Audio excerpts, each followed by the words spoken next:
All systems Joe. We're going to steal a line from one of our live listeners in YouTube, Jeremy Park, saying all systems Joe, meaning Joe Burrow is back. He is practicing. He's practicing at a more intense level than maybe some of us anticipated, but he's back at OTAs, as are all of the Bengals. We're going to talk about Joe Burrow. We're going to talk about all of those Bengals there. We've got a lot to get to. I'm Anthony Cosenza, joined as always by the true talent of the program, John Sheeran and Randall. We're joined by Randall too, behind you. How you doing, John? We are doing splendid, man. Feels like it's been a long week for whatever reason, but happy to be back here. Happy to talk about stuff that is happening on the field, I guess, per se, on the practice field. But yeah, we're kind of getting back into that groove, and it's right before another dreaded dead season, so we just got to take advantage of this while we can. Content is very dry, so we got to talk about it.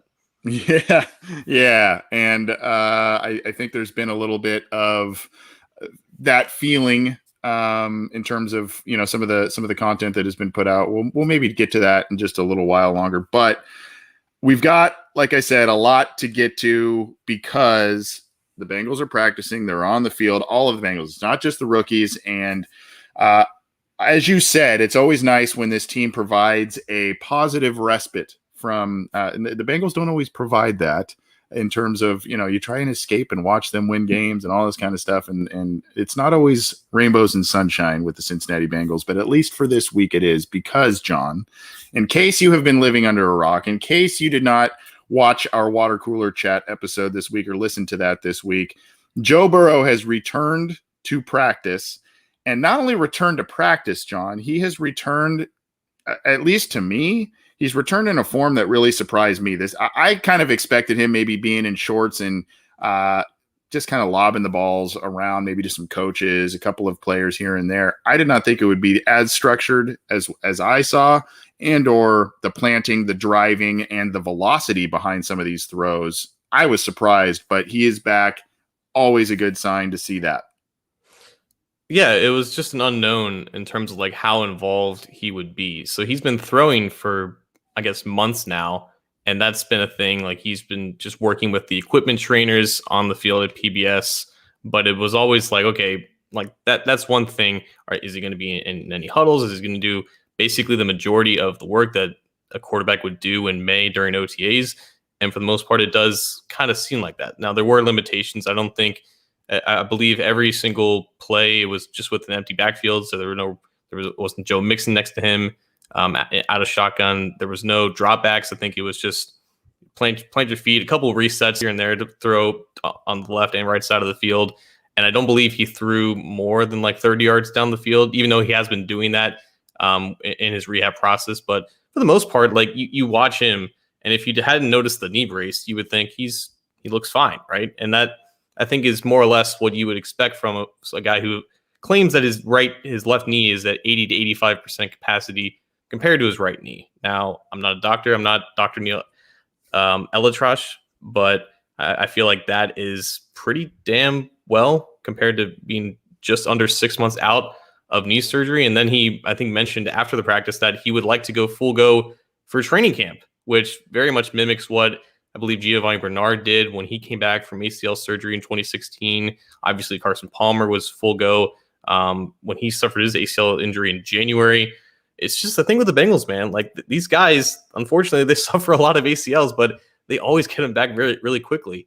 And I think it was obviously important for Burrow to be there on the field, and we can talk about that in a little bit as well. But just to see him, you know, be out there and do everything that they're asking him to do. And I think you heard from some players that, like, just seeing him, you know, break the huddle after the practice, lead the drills, and just do everything that he's being asked. It made you feel good. It made you feel like this is going as planned, and like that has to have some type of a mental impact on a team that has only won 6 games in the last 2 years. This is Joe Burrow. I think this is unfortunately from a cell phone video, but it is courtesy of Ben Baby, our good bud from ESPN, sharing a little video there. And this is all part of an article. I think you put it together, John, on CincyJungle.com with a collection of throwing videos and stuff. This isn't even the most high intensity type of throws that I saw him make. I'll try and pull up some others, but I mean, there were some true dropbacks. And the thing here's kind of the news, aside from some chatter about Joe Burrow's potential dental work. There's a lot of chatter about that. But aside from that, the chatter really is how much he has bulked up. The day prior to these workouts, there was a video put out by Black Sheep Performance showing a workout. He looked like Burrow himself bulked up a bit. He talked about that in a press conference after practice. T. Higgins, also a guy he was seen throwing to, looks a little bit toned up a little bit as well. And then, of course, you've got Jamar Chase out there. So, I mean, these are guys that I guess are taking advantage of some fewer restrictions on workouts and just really getting after it this year. The other thing, John, some of these guys are in their early 20s. T. Higgins is one of the youngest players on the team last year. You're maturing, your body may still be growing at 21, 22 years old, especially as a professional athlete. So I think now you're starting to see the fruits of the labor in terms of workouts and that sort of thing. And Burrow even noted it himself in the post-practice press conference. So had he not suffered the injury, I think he would be doing similar work to improve where he wanted to improve, which was to increase his throwing velocity. Like that's been like the arm strength has never been a concern, but it hasn't necessarily been a strength compared to other top quarterbacks in the league. So I think even if he wasn't doing these, I believe he quoted or cited like hip workouts that he was doing as part of the rehab, I think he would still be doing those type of exercises to improve that velocity. And we talk about this all the time with players coming back from injury. In their recovery, in the rehab process, they end up coming back kind of stronger because they're putting in that extra work to get back to where they used to be. And they end up honestly looking a little bit better and moving around a little bit better once they're back to full strength. So Burrow has made strides in areas that he wanted to make strides regardless of what the rehab process was as well. And just looking at some of those clips, and we can see it on the YouTube stream for those in the YouTube comment section, just seeing him go through the motions of just taking those slight dropbacks and just receiving snaps from Billy Price, I'm assuming at center, and just getting that chemistry with the receivers. Like I believe it was Stefania Bell of ESPN who said it, like having those reps and going through those simple motions and gaining that trust in your knee. It's so important. It's so much more important and more impactful than just being there on the sidelines, just having that presence, like going and getting those reps. Like we have to remember this time last year, he wasn't even getting those reps because it was during the peak of COVID, and he was just doing these Zooms where he was like yelling to get the cadence down for Trey Hopkins. And we didn't even think he was going to be doing this now because he's going to have 2 off seasons now where he's not going to have any OTA work and any work before training camp. So the fact that he's doing this now with that knee brace on and getting used to that, it's so much more important. It's going to be so impactful when he finally gets to training camp, and hopefully he does have basically no restrictions left. This one that we're sharing here is Burrow. Again, I mean, he's thrown to Chase and I believe Higgins here as well. This is, if you see this, the last rep here, this is the one that I thought I saw, there's kind of some weight bearing going on and driving. And I don't know, I guess I just, going back to my initial point, I just did not expect this level of intensity. Now it's not, the dog days of training camp or preseason reps by any means, but I mean, I guess I just didn't really feel that he was this ready or this ahead of schedule. And we heard all the rumors. We talked about it even last week on the show that the reports are that he's ahead of schedule, but I just continue to be blown away by this kid's rehab. And I think you brought up a great point. One that I was going to bring up in just a minute was the fact that these workouts and all these things, maybe in all of this, there is a blessing in disguise. Now, nobody ever wanted Joe Burrow to get hurt, obviously, but there is a bit of a blessing in disguise wherein the pandemic restrictions have lessened with these workouts, with the rehabilitation. And there may be, now there's a little bit of a benefit that Joe Burrow is participating in OTAs, even in a limited fashion, wherein he didn't really get that opportunity. I think everything was virtual last year, right? In terms of the OTAs and stuff. So now, the rookie last year didn't get the OTAs, didn't really get the preseason, got a very watered down training camp. Now, even though he's coming back from injury, he has the benefit of going through all those steps. And these are things that really help the growth, especially in a season where he has to take it light. He has to take it easy at the early part of camps. Taking it easy right now is still critical, and that's something that he mentioned in his post-practice press conference. Like, yes, he's ahead of schedule and he's able to do these very basic things, but it's not at a point where he can just accelerate to the next stage right away. It's just continuing to do what he's done and progressing a little bit more and a little bit more. I think the fact that he has been throwing since, I believe, like mid-February, early March, it wasn't too surprising, I guess, to see him do these types of things. Now, if he was like rolling out and making these off-platform throws and throwing on the run, like at that point, you have to assume he's just a machine. But like, I think it was still a surprise because we still didn't know by design. Like, they weren't going to say like, yeah, Joe's going to be out there. He's going to be crossing the street. He's going to light Twitter on fire. They wanted to keep all that under wraps in case it ended up, not happening. So it was still a surprise. But I think also just knowing what the process has been, knowing every update has been a positive one, and knowing that he's been basically going through these same motions for the past couple months now, to see it out there, it wasn't too surprising. But at the same time, like, I know there were people on Twitter saying, how's the rest of the team doing, right? How's Jackson Carman? Is he on the field with the starting offensive lineman? How's Trey Williams doing? No one else is on the field right now is doing anything close to as important as a quarterback with a knee brace throwing the football. Like, in terms of just capturing on video, everything else in the practice is very mundane. They're all in shorts. They're not touching each other. They're just going through a bunch of install stuff.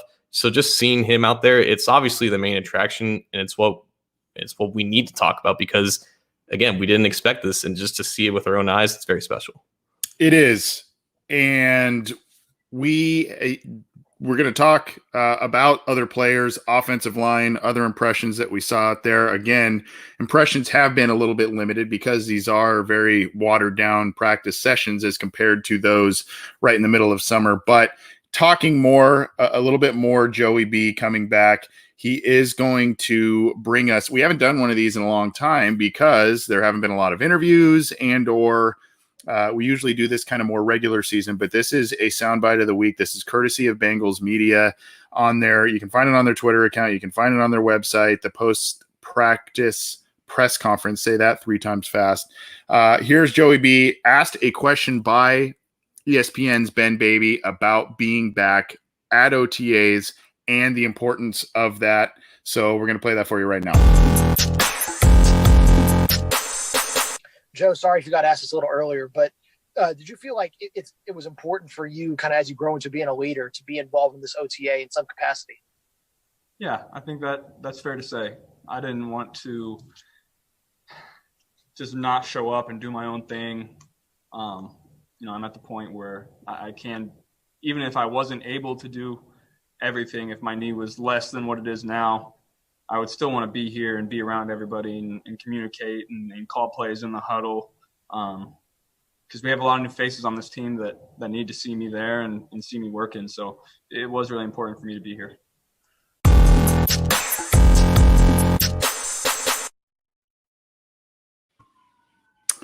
So aside from that, he talked about working after practice with Jamar Chase. He talked about getting some extra reps there, but and we could talk about that in just a sec. But the thing is here, really what it is just the leadership, the charisma, and the fact that this guy from minute one, even before being drafted, he just gets it.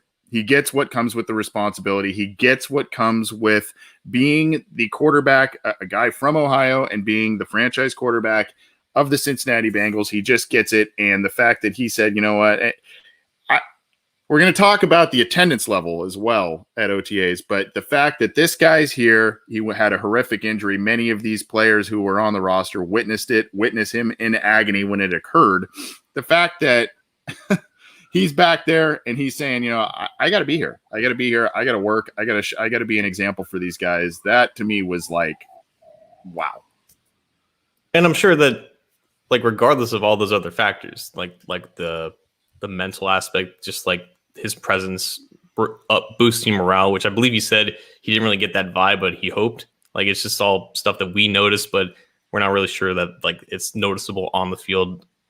Like, it's not like a tangible thing. But aside from all of that, like I believe he answered a question like, what is the importance of these practices. And he said, just back to throwing to my guys, my receivers. He's only been throwing to essentially ball boys for the past couple months now. So to get back that rapport with Jamar Chase and T. Higgins and Tyler Boyd, and that's just the beginning now of year 2 for that. And again, going back to last year, he didn't have this, not until July. And for all of last training camp, he was down. He didn't have his number 1 receiver for basically 90% of it. So that was a lot of going to Mike Thomas, not in Tay. So the whole thing from last year was already put into a wrench. And there was a bunch of different variables thrown out of it. So now, even with that brace on his knee, it does feel like a return to normalcy. It does feel like what a traditional offseason should be for an NFL quarterback. And I think you brought up a good point about just the leadership aspect of it. That's something that for most quarterbacks, you hope that they grow into that, right? I think up in Cleveland, they're now seeing that from Baker Mayfield. It took him a couple years to really acclimate himself. I think that's what the Chargers are hoping that Justin Herbert continues to grow into. That was never a thing for Burrow. Like, he didn't have those opportunities to establish that this time last year because it was all virtual, but that was never something that had to be adjusted or had to be taught for him, and he didn't have to experience anything new in order to obtain those types of qualities. He didn't need more experience in that. He was already that out of the box when they drafted him.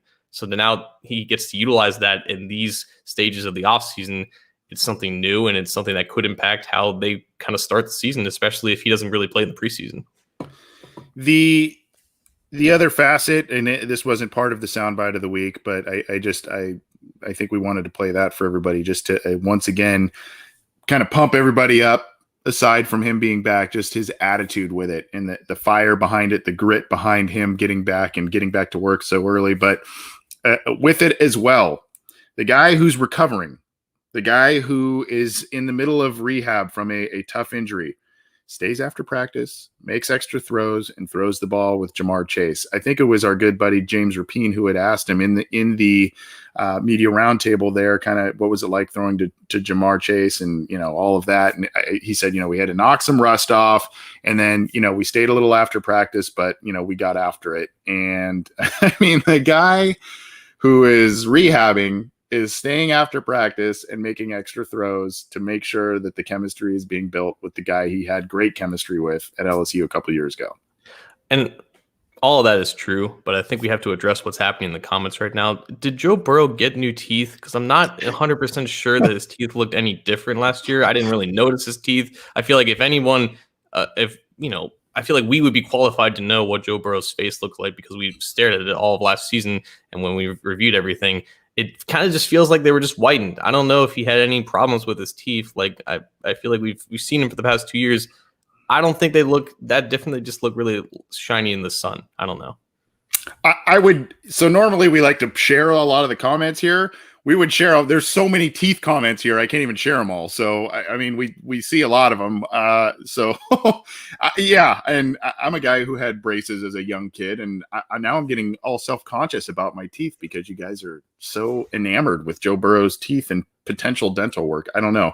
Joe, if you're listening, and we know you listen to this show regularly, your teeth look wonderful, my friend. So if you did have work done, they did a great job. But that has been quite a bit of chatter since the press conference there. But he looks good on the field. His teeth look good. The guy, it looks like he's well ahead of rehab and still is trying to, like you said, grow rapport with a lot of different players on this team and really lead by example by saying, I could have taken it a little easier. I could have not been here. I could have just kind of watched from a sideline if I wanted to, but I'm ready. I feel like I'm ready. I'm not doing anything stupid, but I'm going to lead by example. And that's admirable when it comes to Joe Burrow. Talking about leadership, I think you brought up this point last week, John, about Jesse Bates kind of being the ringleader of making these OTAs known as being very important to this football team, especially in a year that is very critical to a lot of different people, whether it's Zach Taylor's coaching staff and himself, whether it's players like Bates who are looking for a contract extension, Sam Hubbard, other rookies looking to prove themselves. This is a very important year for this team in terms of showing progress, and they took a step in it.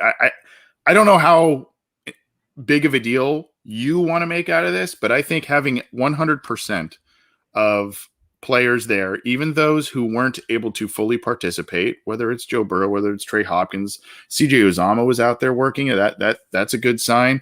DJ Reader was there. Everybody was there. And John, I don't know if you caught the water cooler episode. The Pittsburgh Steelers, on the other hand, they had 75% of their players show up on the first day of OTAs by comparison. So make of that what you will. Call them out a little bit. Well, I saw it on my timeline, my Twitter timeline, and I'm going. And when you see the Bengals and they've got their 100% of players showing up, and I know players have certain opinions about OTAs, but I don't know. It just kind of spoke some volumes to me. I think as long as all the players deemed it safe, in case some of them may not have been vaccinated, I think that this. It is admirable in that sense. And I think the sentiment from the players who talked about it was like, we don't really have an excuse not to show up. Like, we're a team that has everything to prove because we're at the bottom of the division for the last 2 years. The 3 other teams in our division made the playoffs last year. We have nowhere to go but up, and we're not going to get there unless we start putting in the work. I think in years past, if you would have seen like a Geno Atkins or a Carlos Dunlap skip a few voluntary workouts, you don't really make anything of it. The Bengals are a team with a solid foundation. They make the playoffs consistently, whatever. It's OTAs. You're not really worried about it. Now you're in a situation where like you don't have an excuse to sit at home or to be away from your team when you need this time, right? They remember what happened last year. Remember how tough it was to really gel in last year's offseason. And then it led to a sluggish start out of the gate, especially with no preseason. I think the sentiment now is that, okay, everyone, we feel safe here. We made the right we made the right compromises with what we're doing at OTAs. Everything on that is clear. As long as we're on the same page with that, we got to get to work. We have no excuse to sit at home and skip out these things, even though they're not mandatory. I think they want to put in as much work as possible. And we can call it corny or cheesy if we want, but that helps when you have, I guess, the right leaders in place. And at this point, this is Zach Taylor's roster 100%. There's only a handful of guys left from those playoff teams back 5 years ago. These are his leaders, and they're apparently sending the right message. They are. And, aside from the franchise quarterback coming and participating at the level he did, like we've talked about, the fact that injured guys, veteran free agents, the high-priced guys like DJ Reader, who are probably aching to be out there in full go. He was there. You've got all the free agents that you brought in this class. I guess it just was, even though it's a small thing, sometimes the small things are big things to me. And I feel like there is a clear message about urgency, about cohesiveness. And on a day that we were all celebrating Joe Burrow being back, that's just kind of icing on the cake that they had full participation. I'm with you about the safety. So obviously, that was probably preached to all of the players there, come if you feel it's safe and whatnot. But, I just feel like that's a big thing for this team, even though it's a little step and it's something in, late spring, early summer. I just feel like it's a step in the right direction for a team that really needs to take a big leap in the win column this year. And I don't think that if Burrow decided like he wasn't ready to participate or if he didn't show up, I don't think that would change everyone else showing up. I do think, though, that seeing him out there, it validated everybody coming together and doing this as a group, right? It's like there is very minimal evidence at this point that we can talk about all we want about Zach Taylor and his ability to coach. But I think at this point, making accusations that he's lost the locker room or he doesn't have faith in other leaders and veterans. I mean, we talked about it with Mike Daniels just a month ago. Like the guy has an impact on his players. And I think this is just another example of there being proof that Zach Taylor has not at all lost this locker room despite the lack of results in his 2 years as the Bengals coach. And I know he knows that he has a lot to prove and he knows he needs to win now. But I think he has the support from his players, veterans and rookies and young players alike, that we're here to work and we're here to do what we need to do. And we're here to do with unison. Yep. Great point also by William House in the live YouTube chat saying Bengals have drafted and or brought in free agency a lot of team captains, and that's kind of part of the culture that's being built. So great point there. I know that's been a point of emphasis in Zach Taylor's tenure. I want to switch gears a little bit, John. This, I think, I talked about it a little bit yesterday with good old Bengal Jim here, but I really want to get your take on this one here. This is from Dan Horde in terms of the first team offensive line. Jonah Williams at left tackle, Quentin Spain left guard, Billy Price center, Xavier Su'a-Filo at right guard, Riley Reif at right tackle. Dan Horde does mention don't read too much into it. Okay, but I know that there is the recovery of Trey Hopkins. There's, you gotta let the rookie maybe battle it out a little bit in Jackson Carman for right guard. But does any of this surprise you? What do you like? What do you don't like in terms of what you're seeing from that starting offensive lineman there? I suppose the one surprise is the lack of Carman. I know that we know after the draft it was said that he's going to get a chance to start, and I think just assumed that means who else is going to start in front of him, right? Like, they have Spain and Su'a-Filo, but neither player should make you hesitant of throwing your second round rookie out there to see what he can do. And we don't know if there was a different lineup today when they practiced on Wednesday. This is the Tuesday lineup. I know that in recent years they've rotated a lot. And, I've been covering a lot of Bengals training camps in recent years, and there have always been competitions at multiple spots because the offensive line has never been a finished product in the summer, and rarely has the first iteration become the finalized iteration of it. So I would still say, even though looking at this, I would still say that Carman ends up becoming a starter just because mainly of draft status and youth and overall ability. Compared to those two veterans, it's just interesting to see, okay, which spot is he going to get first crack at? Because Quentin Spain is a natural left guard, and that's where he was in the starting lineup. They had Xavier Su'a-Filo at right guard last year for the beginning. That's what they signed him originally in 2020 to be, but he's also a natural left guard. So are they going to have that inevitable competition at left guard, or are they going to keep Su'a-Filo at right guard and make him a backup to Carman? Or is Carman just going to have to straight up battle one of those two veterans for that spot? Because we did hear, I believe, from Dave Lapham that Hakeem Adeniji is going to get some opportunities and work at left guard, I guess, presumably along with Spain. So this is the first peek of what we can see, but it's far from the final picture. Do you feel that there's any dark horse offensive lineman here that could make a push of some kind to sneak into a starting role? I mean, I know our buddies Ace and Zim, I believe it was Tuesday, spoke with Fred Johnson, and in the interview, you can see a short clip on the Cincy Jungle Instagram page if you follow us there. In the clip there, I mean, he said, "I'll play anywhere, just don't make me snap the ball at 6'8", which I found pretty hilarious. But I mean, a guy like that, could he sneak into a guard position ahead? I mean, he's got that massive size like a Jackson Carman, who is a former tackle. They're going to try and get him into guard. Do you see that? You mentioned Adeniji. Is he in the mix? Michael Jordan, can he have a career renaissance? I mean, who knows what happens with Billy Price, with Trey Hopkins? I don't know. I guess we think we know what this may look like come September, but there also may be some wild cards in there. I just would not expect Fred Johnson to be a guard, and if that's the case, then you just don't expect him to start because they have their two tackles. I think the wild cards are Adeniji at left guard, and I guess the wildest card could be Michael Jordan. When you just compared the physical traits of these guys, say what you want about Jordan, he's not small and he's not unathletic. He has the traits to be a decent zone blocker. It's just the product on the field has been terrible because he wasn't that ready to play out of college, and he got paired up with a terrible offensive line coach.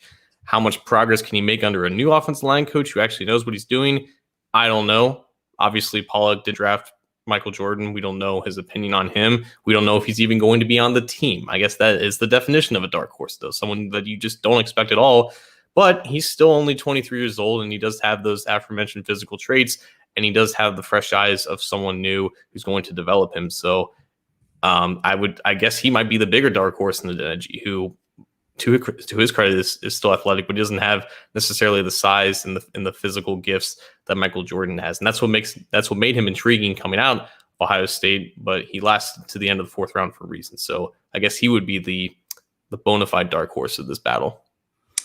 Yeah, they like Adeniji, and they like his ability to potentially play a lot of different spots. That's what they were raving about with him last year. But again, to your point, we know, or at least we think we know, that the Bengals are giving a lot of responsibility and a lot of sway to Frank Pollock this year to right the ship and to get the right combination of players there up front. They gave him the run game coordinator title as well as offensive line coach. So, he's going to be wearing multiple hats and he's going to be tasked with a lot. And I know that Adeniji wasn't his guy, quote unquote, that he drafted. But I think there are still some high hopes for him. Billy Price was drafted the year that Frank Pollock was here. So maybe there's some hope there. I think at this point, Price is probably going to be relied upon at least early on as a stable presence, hopefully at center while Trey Hopkins continues to rehab. But, there are a lot of different wild cards here, but again, the big deal, like you said, the big battles are at the guard spots. We think we've got an idea as to what's going on there, but we still have some things yet to see from Jackson Carman. We're going to switch gears again here on Wednesday, John. The Cincinnati Bengals made an acquisition off of waivers, going to the defensive side of the ball now. Joe Bachie, the linebacker, and we talked about him on the water cooler chat because he was originally he was let go by the Eagles because they acquired a defensive lineman from the Baltimore Ravens who was a former fourth-round pick. Name escapes me at the moment, but they kind of made a swap out there, and so Bachie, an undrafted free agent who was picked up by the Saints, then moved on to the Eagles, had a pre-draft visit with the Bengals, and there was some interest there. The Bengals obviously went a lot of different directions at linebacker in the draft last year, but they had some interest there, and obviously they brought him in as a waiver wire pickup. So I've got a little information there on him, but if you want to share some more and where you think the fit is, I know we'd love to hear it.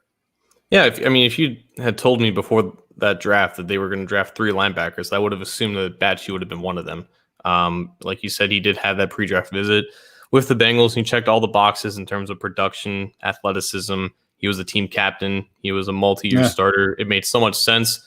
The one, I guess, negative about him was that while he ran like a fast 40 and a fast 3-cone on the field, he played a bit stiff at Michigan State. You don't really invest that highly or invest that much in relatively unathletic linebackers, which is why he went undrafted. He was also suspended for the final 5 games of the 2019 season at Michigan State for testing positive for a performance-enhancing drug. So that was some type of a red flag. We don't know what the Bengals eventually thought of him. We don't know if they were in the mix to sign him as a college free agent last year, but that's the thing about scouting, right? Just because you scout a draft class for the year of that draft class doesn't mean you forget about these players. Like, these teams have these reports on players from past drafts, and when they become available in this case, and they have not a lot of bodies at one position, that connection is still there. And they know him from Michigan State. They don't really know what he did. He didn't do that much in 2020. I think he only played in a handful of games for the Eagles, which is why they picked him up off the Saints practice squad. And he played mostly on special teams, which is what you would expect him to be if he does make this team. I believe he's the 7th or 8th linebacker on this team right now, and he's behind Marcus Bailey. He could even be behind Keandre Jones. But a lot of people are asking, is Josh Bynes going to come back? I think Bachie, however you say his last name, I don't think he erases that possibility, but this could be the veteran linebacker addition that gets that position group to the appropriate amount of bodies for training camp. This it reminds me of the Austin Calitro acquisition last year too. It's just another guy they seem to like, and some training camp competition. Jordan Evans is a holdover from the Marvin Lewis era. I believe they did just re-sign him though in free agency. So obviously there's some interest there and some level of comfort there, and that may be a special teams value type of thing. But obviously Calitro, the Bengals had a conundrum at the end of final cuts and everything last year at linebacker because the three they brought in, plus Calitro, plus Josh Bynes, they just ran out of room in overhauling that position group. And that's when they made the trade. They traded Calitro to get Christian Covington, if you remember that one. So they still were able to kind of swap around and do some different things. I wanted to share this. This is, you guys know I like Math Bomb here, at Math Bomb, Ken Lee Platt on Twitter. This is the RAS score of Joe Bachie. You see here, the relative athletic score is pretty good, 8.26. Size, not that great in terms of a linebacker, measured in at 6'1", 230. And then you see here the speed grade was great. He had a 4.67 40-yard dash at the combine, 2.69 20-yard split, 1.59 10-yard split. And then a good explosion grade here. But like you said, it was more like these numbers were inflated by a guy who really prepared to do decent in these areas, whereas the tape didn't tell the whole tale. A little bit smaller, and then again a position that was devalued a bit. You factor in the suspension and all that kind of stuff, but this is at least, John, a snapshot of some of the workout numbers for him. Right, and that's my personal reservation with RES, is that you can have a high score while not being that big, and that can kind of put those numbers into some misguided context. Like any guy who's on the small side for his position, he can test fast and quick and explosive. When you compare him to guys who are of higher density, you tend to kind of stand out, not in a not so good way. So I don't think he's a bad athlete. Like a 4.67 40 is nothing to sneeze at when you're at 230. But again, like you're not expecting much from him anyways. They have their starters, they have their main backups. They just need guys that can fill up the rest of the team. He'll get a bunch of chances in training camp and the preseason. It's just a matter of, is this the only thing that they're going to do at linebacker? Last offseason, they had like 10 because they just wanted to solve it. Now I think they're at 7 or 8 with him. I think that should be enough to just get through the offseason. We'll see if he makes the team, though, because I think they have 5 guys that they should be comfortable with without him. What's been the problem with the Bengals, particularly on defense in recent years, John? Lack of depth. When they've had injuries, when they've had problems with developmental guys that haven't worked out, they've relied on, veteran rental deals, that sort of thing. They need depth. They need talent. They need young, healthy players that can contribute. And unfortunately, as we all know, you alluded to earlier that the Bengals have been very, very unfortunate with the injury bug. That has been a point of emphasis for sure, particularly on the defensive side of the ball. Get depth on the front portion, really everywhere on defense. I mean, they have depth everywhere now on defense. You can go all the way back to the Ricardo Allen acquisition at safety, all of the corners they brought in over the last couple of years. I mean, they've got depth now, and now linebacker, they add in Joe Bachie with a slew of other players that they brought in from the 2020 class, and there you have it. So anything else you want to get to before we talk about a couple of other things that may or may not ruffle some feathers coming up here, but anything else from OTAs that we did not, or I did not cover that you want to mention, John? Nothing really much in regards to OTAs, but I do think it might be time to talk about our partner in Symbol, if you're okay with that. I am okay with that. If you guys do not know, Symbol is the stock market for sports that allows you to trade sports teams just like stocks. It really is that simple. Every team has a Symbol price attached to it, and those prices move based on you guys, the users. Right now, Sim Bengals still above $60. I'm not sure if it's taken that usual dip. We've talked a lot about the Sim Bengals price, but let's talk about some other prices that we're seeing around the league too. So behind the Bengals, in second place, if you will, is the Sim Chiefs at $49.94. So compared to the Bengals, not so bad value. But the one that I'm looking at right now, Anthony, on the Symbol market, the Sim Bears, is sending at $36.73. Now, this is interesting because, again, Symbol is a long-term investment. It's like investing in blue chip stocks, if you will. You're playing for the long game. You're not just throwing your life savings at Dogecoin or or whatever the new crypto is and trying to make a quick buck. It's very much of a long-term type of deal. The Simbaris has risen up to about $36 after they drafted Justin Fields. That could be an interesting long-term play in that NFC North. But if you want to invest in any of these teams in the NFL, the MLB, or the NBA, you guys know which teams are good and bad. Symbol gives you the opportunity to take advantage of that knowledge and make some actual money off of it. How can you join the 2,000 early adopters who have already started to invest? You visit www.symbol.app. That's www.simbull.app/OBI and use the promo code OBI for a $10 deposit bonus. We want to save you guys money so you can start making money faster. Symbol.app/OBI. Great to have Symbol aboard as a partner, and I love how you worded that about the long play, because really, when you're talking about any kind of stock market situation, that is how one should look at it as an investment. It is a long play. But go, and the website is in all of the live chats, whether it's Cincy Jungle Facebook page, the 2 Twitter accounts that we stream live from, at Bengals OBI and at Cincy Jungle, or our YouTube account. You can go to that website and get your $10 deposit bonus if you sign up with Symbol and invest in the Bengals. Want to also remind folks that this program, if you are unable to join us live, whether it's for this show, whether it's for our listener questions live that we do a couple of times a month on Fridays, or the usual Monday, occasional Tuesday water cooler chat, you can do so on Cincy Jungle's Facebook page, on our YouTube channel, on a couple of Twitter accounts that I mentioned just a minute ago. And then, of course, you can get this program on your favorite audio streamer, whether that's iTunes, Stitcher, Spotify, Google Podcasts, iHeartRadio, all the major ones. We're there under the Cincy Jungle podcast channel. And in there, aside from our glorious show, are the ones from Ace and Zim, Orange is the New Black, a great program there. Go check that out, as well as Matt Minnick's Chalk Talk, and his videos are also up on our YouTube channel and cincyjungle.com. So always go give those other shows a listen to as well. Subscribe to the podcast channel, subscribe to our YouTube channel so you can get notified when we go live, when new content is available, and you can be the first one to catch all of our stuff. And we appreciate all the support as usual.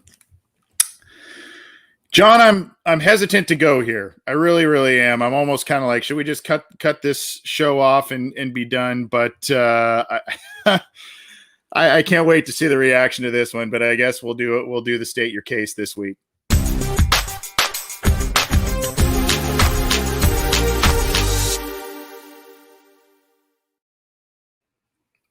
There is an article up on cincyjungle.com. I will share it. Do not worry. But for some reason, Carson Palmer just lives rent-free in Bengals fans' mind. And John, you had the distinct pleasure of putting up this article on cincyjungle.com.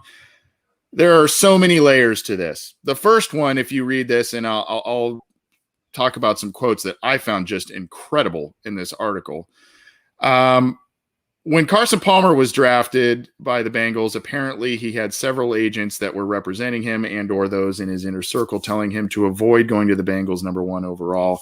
As you read through this article, there are a lot of different nuggets in here that are just eye-opening. But as you scroll to the comments section, and I'm sure we're going to start looking at the comments section here, why are we talking about Carson Palmer when, of course, Joe Burrow makes his return? We are so far away from Carson Palmer. He is in the rearview mirror. Well, you know what? State your case is about opinion. State your case is about us playing jazz a little bit in terms of those opinions. So bear with us, because if you look at the comment section here, there is, why are you writing about this? Why are you writing about this? Well, number one, of course, there are OTAs, and we're covering the hell out of that on the website and the podcast. Number two, it is still summer. It's not training camp. It's not preseason. It's not the regular season. So there are other things that we got to give you content about, but this is interesting stuff. And it also, in some way, may allow some people to be appreciative of what the Bengals have now in their quarterback. So going here, this is the interesting nugget here. Everybody told me that, meaning to avoid the Bengals. Palmer said every agent I interviewed before I walked into the interview already had a route to avoid the Bengals, but I loved it. I was told don't go there. It was a quarterback graveyard. Your career will not be what it could have been if you end up there. Quote. This to me, John, this paragraph I'm highlighting here. I'm going to try and highlight it all. Palmer said the agent he hired, David Dunn of Athletes First, asked him what he wanted to do. Palmer told him he wanted to play for the Bengals. Before he hired Dunn, Palmer said there was a plan to get the Chicago Bears to trade up for him, and all he had to do was to tank his pro day. Couldn't even believe that. I just could not believe what I was reading there. Tank his pro day. So there are a lot of layers here. I guess the top layer is, you know what? We're going to talk Carson Palmer. He is a major, major controversial figure in Cincinnati Bengals history. He was a very productive player. And I think, unfortunately, Carson Palmer will always live rent-free in our minds because of what could have been, the way he exited. And unfortunately, we're not going to always talk about him weekly on this show, and we're not going to talk about all the time on CincyJungle.com, but when there's news, we're going to talk about him. And to me, John, I don't know if this is still a prevalent thing, but tanking a pro day, an agent telling a quarterback, I know this is almost 20 years ago now, but tanking a pro day? I can't even believe that. When I read that, I was like, I almost fell out of my chair. If you made a Venn diagram of Carson Palmer on one side and Joe Burrow on the other side, there's not a lot of differences that you could place in the exterior bubbles. Like when Carson started out, I mean, what he said, it matched very similar to what Joe Burrow said in the pre-draft process. There was a bunch of manufactured noise about, are you sure you want to go to the Bengals? And Burrow was like, yeah, of course. I want to be picked first. I want to go to the Bengals. Like, why would you not want to be the best? Why would you not want to be shown that you are better than everyone else of your peers? Why would you want to purposely destroy your own image so that a team may not take you because the perception of said team is in the gutter? Like it matched very similar to Burrow, and obviously the college careers matched very similarly. Both won a Heisman, both were the top quarterbacks taken in their class, both had these like golden boy type personas. Someone in the comments section just said that Carson has been fake since day one. That couldn't be further from the truth. And I don't think he ended fake either, and I will remain on this hill. He said the things that not a lot of people were comfortable saying because that was his career that he saw not going in the right direction, and he took a stand to the front office. Like, that happened 8-9 years after all the stuff. It didn't start off bad at all. There were people that told him not to do this. He could have pulled an Eli Manning if he wanted to. He had so many opportunities to do so, and he chose the opportunity that confirmed that he could go to the Bengals. And he did everything that he could so the Bengals could confirm that decision for him. So yeah, it is ridiculous to read some of the stuff and actually see it true. Like, these are things that you imagine could be possible, but not for the team that you cover, not for the team that you invest your time in. Like, it wouldn't happen to you, and it wouldn't happen to the quarterback that your team is placing all their faith in. It didn't start off bad. It started off very good. It started very amicable. Everybody in this comment section would say that they were a fan of Carson Palmer when he was playing for the Bengals. Did it end well? Of course not. Didn't start bad, though. It's easy for us to sit here and go, Carson Palmer, he quit on the team. For those who are old enough to remember, think back to 2005 and how long it had been since the Bengals had been to the playoffs, how exciting that team was. And it was essentially, yes, Chad Johnson, yes, TJ Hushmanzadeh, yes, that offensive line. Yeah, the opportunistic defense as well. But Carson Palmer was in the conversation from all the national media, all the talking heads. There are 3 quarterbacks in the league right now that are stars: Peyton Manning, Tom Brady, and Carson Palmer is an ascending star with those. That was the topic of conversation that entire year. Now, I am really glad that you brought up the Venn diagram analogy with Joe Burrow, because think back, if you've been watching or listening to this entire episode so far, think back to our soundbite of the week.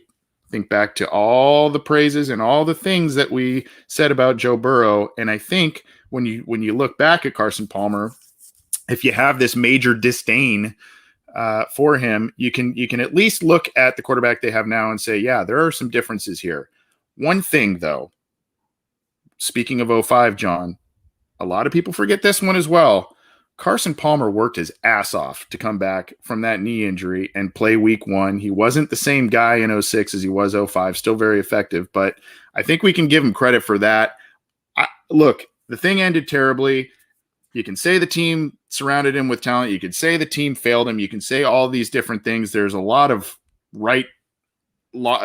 correct logic on both sides of that argument. But, look, I think just the overarching thing or theme that I got out of reading the comment section of that story, and I mean, aside from that unbelievable tank your pro day thing, the guy just he's going to live rent free in Bengals fans' minds until Joe Burrow gets him through the playoffs and potentially a Super Bowl, because it's just it's always what could have been with Carson, and he was supposed the supposed savior, and it was so close a couple of times. It was so close, but never materialized.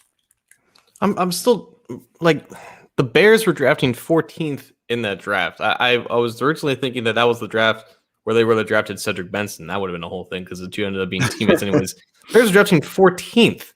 Were they thinking about trading up for, like, how could that have worked? Like, does Palmer just throw everything into the dirt? Does he just spike every throw at his pro day? People are like, what is this dude on drugs? Like, do the Bears trade up with the Bengals to just take him despite that pro day, knowing that it was just a facade? Or do they think that he drops all the way I don't understand it at all. I don't understand how these conversations actually happen and how much power these agents think that they actually have to manipulate what 31 other teams end up doing. But it is wild to think about. But also with the ACL thing, like, I was just a kid at the time. I don't know the timeline of how these injuries and these recoveries have progressed, but I feel like 2006 was still early on to see anybody come back from an ACL injury that quickly. I feel like it was probably one of the first of his time to have that quick of a recovery. It was not as optimistic that he was going to start and play the beginning of the season back then as it is and seems to be right now with Joe Burrow. You're talking again 15, 16 years later, so different story. But look, we've all in a lot of respects have moved on. Some fans may have fully moved on, and I'm seeing a couple people going, Carson, who? Why are we talking about this? I knew those comments were coming. They were there in the story as well. So predictable. I'm sure after the fact, when people watch the recording, they'll leave comments and say, why are you talking about this? Well, he's in our head, and the stories and the words. And here's the thing, John, too, with it. We still don't really fully know the whole deal, because Carson hasn't come out and said. He's kind of gave us little nuggets. He's kind of said, they didn't do their part. I just felt like it was time for a change. And he's been still a bit diplomatic about it. But there's been some stuff behind closed doors, obviously, between that relationship that hasn't been divulged. And I think still, even though we've moved on and we're now in Joe Burrow and things are headed likely in a much better direction than they ever were going to be in the Carson Palmer era, I think we still kind of go, what happened? What really happened? Because it's never what happened. It was rare, and I don't think it's like we're seeing it now, kind of with Deshaun Watson and maybe Aaron Rodgers a little bit. But that, when it happened in 2010, like, that never really happened before. Like, you never saw a player utilize his leverage like that, which is why we still talk about it even 10 years after the fact, and the fact that he was hyped up to be this quarterback, and for the most part, in terms of his overall ability, he lived up to that hype. So it is just about, like, the fact that there's still a lot of what ifs, and I think just how rare of a situation that it was, and the aftermath of it all. Like, I think that there are fans that said, yeah, they made 5 playoff appearances. Carson Palmer got his playoff win a few years later. I think for the most part, both sides came out on top. You see here, Loki. By the way, that series comes out soon, I believe, on Disney Plus. If you are so inclined and a subscriber, you could probably watch that. But maybe Disney Plus will be an advertiser on the program too. But anyway, I like Palmer. I think ownership was in the wrong then, is what Loki says. And then, of course, the comment right after in the YouTube channel, never let Palmer in the Ring of Honor, from Stephen Smith. So I don't even know if that'll be a point of discussion. They've already got 2 quarterbacks that they're trying to get into the Ring of Honor there. Palmer, obviously, still statistically one of the best quarterbacks ever to put on a Bengals uniform, but I don't know if that acrimonious ending there will ever lead to him in the Ring of Honor. Look, I know this is Joey B week. I know we've all moved on, but that article prompted some thoughts from John and I. And I think until we either know the full story and or we see Joey B reach the potential that we all know he has in him, and see this team heading in terms of direction under his franchise quarterback watch, I think we're all going to kind of still, when Carson Palmer drops some interesting nuggets, I think we'll all still kind of at least look at it from the periphery. At least I will, John. I don't know about you. I mean, it's intoxicating. It really is. Like, and I think you said it best. He keeps dropping nuggets. Like, I think the lead of that story was just when we think we've heard everything about Carson Palmer's Bengals career, more information is revealed, and every new piece of information is a little bit more juicier than the last. So you're damn right. We're going to keep talking about it. Tank the pro day. I still can't get over it. That is just like unbelievable. Let's drop the mic and get out of here. John, what do you have for us, buddy? So I just wanted to plug Joe Mixon's pro camp again. If you guys don't know about it, Joe Mixon is hosting his youth football camp at Sycamore High School later in the offseason. I believe June 12th and 13th are the official dates. Just to give an update on that, you can visit procamps.com/Joe Mixon to register. And also, I believe this happened in the last week or so, Jamar Chase is going to be a special guest at the pro camp. I think in years past, like AJ Green and Mixon had some type of a co-partnership as well, but obviously Green is in Arizona now. So Mixon's going to have his new teammate, Jamar Chase, there as well. But yeah, June 12th to the 13th at Sycamore High School, about 15 minutes northeast of downtown Cincinnati for those who aren't familiar with the Cincinnati area. Boys and girls from grades 1 to 8. Definitely check it out if you're interested in signing your kid up.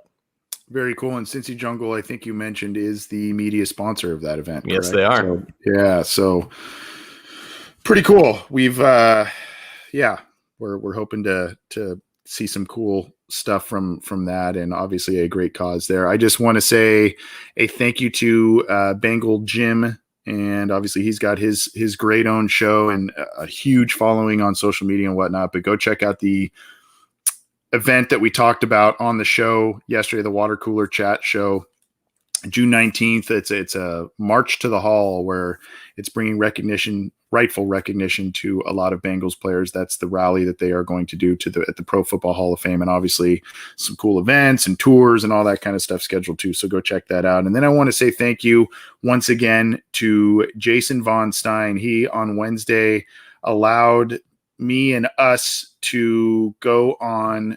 He had a little philanthropic rally called UniWatch 22, where it was kind of, I don't know, people talking about uniforms and all this kind of stuff. And then it has these unique performers and all these things. And he had us on the show, right, or myself, talking about this show to promote it, and also the charity that I run in my sister's name. So it was very cool to have a platform. We actually saw some donations from that in terms of the charity that my family runs. So appreciative of Jason to not only want to give that charity some recognition, but also the show, John. He's a huge supporter of this show, as you know, and it's kind of cool, I guess, opening up some people to, they may not be Bengals fans, but at least opening up that we have a show. He likes it. His dad likes it. And it's all good. So it was a pretty cool event. And I know you're appreciative of it as well, but it was pretty cool to sit there and kind of talk about a couple of things with them today. So I joined the show in 2018, but I believe he was an OG listener, right? He's been around longer than I have. Is that right? I think so. Yeah. I think he's kind of been a day oneer. So he's supplied music for us for this show. He's called into the listener questions. He's usually in the live. I think he's not in the live chat tonight because I think that thing is a marathon thing that he's doing tonight, all through the night. So he's benefiting all kinds of different charities from people he's had on. So it's a pretty cool deal. John, thanks for what you do and what you bring to the show, my man.